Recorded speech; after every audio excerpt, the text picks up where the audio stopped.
Labai nemalonus jausmas, kai šalia esantis žmogus staiga tampa tau abejingas. Na, tarytum, jam neberūpi, kas su tavim, kaip tu jauties. Tarytum, lyg tavęs ir nebūtų. Ir tai nemalonu ir netgi skausminga gali būti.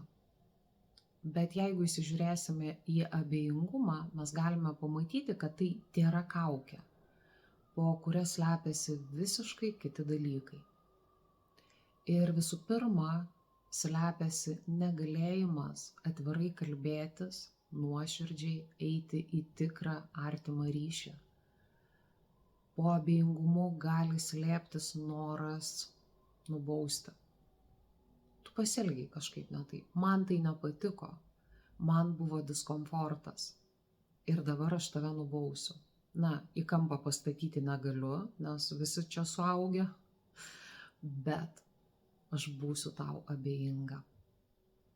Po abejingumu gali slėptis noras atkeršyti. Ir abejingumas yra viena stipriausių keršto formų, nes labai skauda. O tave ignoruoja, tarytum tu tuščia vieta. Ir natūralu, kad tai skauda. Abejingumas kaip manipuliacijos priemonė, kaip būdas priversti tave daryti taip, kaip noriu aš. Bet visame tame procese nėra jokio abejingumo. Atvirkščiai yra įsitraukimas, stiprus įsitraukimas. Tame gali būti didelis noras eiti į kontaktą, atkreipti save dėmesį, būti išgirstų, būti pamatytų, bet negalėjimas to padaryti. Dėl baimių, dėl kažkokių kitų aspektų. Ar tai pats geriausias būdas kurti santykius? Greičiausiai ne.